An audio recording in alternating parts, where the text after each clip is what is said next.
Hello good morning students. आज हम class 9 में आपका जो बायोलॉजी विषय है उसमें आप अभी तक जो है मृदूतक और स्थूल कोणोतक में अंतर पढ़ चुके हो।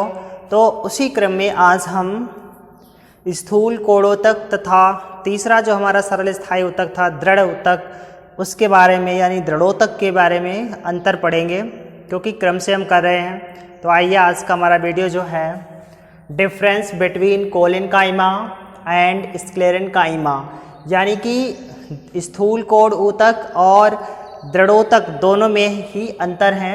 तो एक साइड में स्थूल कोण ऊतक और दूसरी साइड में दृढ़ ऊतक। देखिए पहला पॉइंट क्या है, इसकी कोशिकाएं सजीव होती हैं, यानी जो हमारा स्थूल कोण ऊतक है उसकी जो कोशिकाएं होती हैं वो कोशिकाएं कैसी होती हैं, सजीव होती हैं, यानी सजीव जैसे लक्षण प्रदर्शित करती हैं, इसलिए इनकी कोशिकाओं को जो है सजीव कहा जाता है। जबकि दृढ़ोतक में क्या है कि इसकी कोशिकाएं निर्जीव होती हैं। यानी पहला अंतर कि दोनों की कोशिकाओं में भिन्नता होती है। जो दृढ़ ऊतक है उसकी जो कोशिकाएं होती हैं वो निर्जीव होती हैं, क्योंकि आपने पढ़ा है जो दृढ़ कोशिकाएं हैं यानी कि स्टोन सेल्स हैं जो वो निर्जीव गोल एवं अंडाकार होती हैं। ऐसा आपने पढ़ा था, कैसी होती हैं, गोल एवं अंडाकार और निर्जीव होती हैं। उदाहरण में आपको बताया था जैसे अखरोट के छिलके, नारियल के छिलके, बादाम के छिलके, इनकी जो कोशिकाएं हैं वो कैसी होती हैं, निर्जीव कोशिकाएं होती हैं दृढ़ ऊतक में। जबकि इसकी जो थी वो कैसी हैं, सजीव हैं। इसके बाद स्थूल कोण ऊतक का दूसरा पॉइंट कि इनकी कोशिकाओं की कोशिका भित्ति पर पेक्टिन का नियमित जमाव होता है। यानी जो स्थूल कोण ऊतक है उनकी जो कोशिकाएं होती हैं स्थूल कोण ऊतक की, उनकी कोशिकाओं के जो कोण होते हैं यानी उनके जो कोने होते हैं, ऐसे कह सकते हो, या ऐसे आप पूरा पढ़िए कि स्थूल कोण ऊतक की जो कोशिकाएं होती हैं वो सजीव होती हैं और इन कोशिकाओं के कोणों पर जो है सेलुलोज व पेक्टिन का जमाव हो जाता है, जिसके कारण इनके जो कोनों की कोशिका भित्ति होती है वो कैसी हो जाती है, मोटी हो जाती है।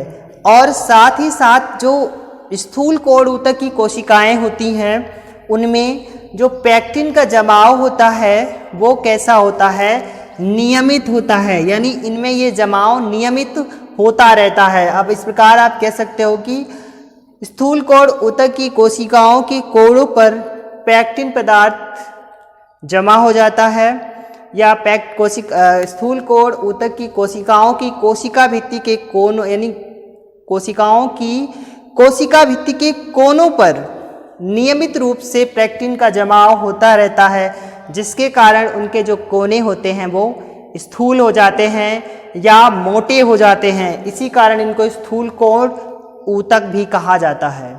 इसके बाद दृढ़ोतक में देखिए दूसरा पॉइंट, इनकी कोशिका भित्ति पर लिग्निन का अनियमित जमाव होता है। यानी जो दृढ़ ऊतक होते हैं उनमें लिग्निन पदार्थ, ये दोनों पदार्थ हैं और अलग अलग हैं, इसलिए अलग अलग अंतर भी में भी आ रहे हैं कि जो दृढ़ोतक की कोशिकाएं हैं उनकी कोशिका भित्ति लिग्निन के जमा होने के कारण मोटी हो जाती हैं। यानी इसकी भी कोशिकाएं जो है मोटी होती हैं, परंतु किसके कारण, लिग्निन के कारण। और वहाँ पर क्या था, लिग्निन के स्थान पर यहाँ पर क्या है, आपका पेक्टिन है, परंतु पेक्टिन का जमाव जो है वो नियमित रूप से रेगुलर होता है, और जबकि दृढ़ोतक में लिग्निन का जो जमाव होता है वो अनियमित होता है। यानी यहाँ पर दो अंतर हैं, इस प्रकार आप समझ सकते हो कि इसमें पहला अंतर यानी दूसरे पॉइंट में आप दो प्रकार से अंतर अलग अलग लिख सकते हो कि स्थूल कोण ऊतक की कोशिकाओं की कोशिका भित्ति पर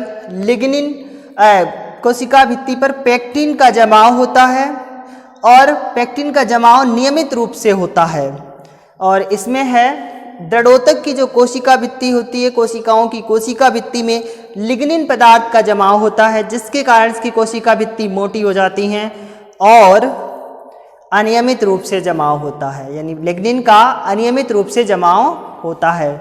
इसके बाद तीसरा पॉइंट, स्थूल कोण ऊतक में स्थूल कोणोतक पौधों के कोमल अंगों को दृढ़ता एवं लचीलापन प्रदान करता है।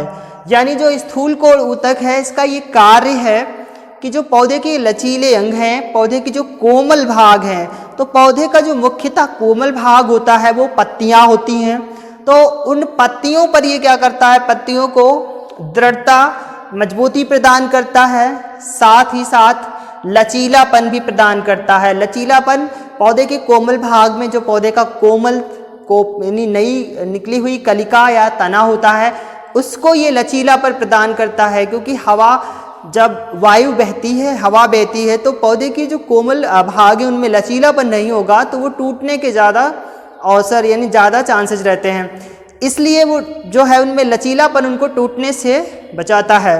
तो उस लचीलापन जो है ये स्थूल कोण ऊतक के कारण आता है, यानी स्थूल कोण ऊतक पौधों के कोमल अंग जैसे विशेषकर पत्तियां आदि को दृढ़ता तथा लचीलापन प्रदान करता है।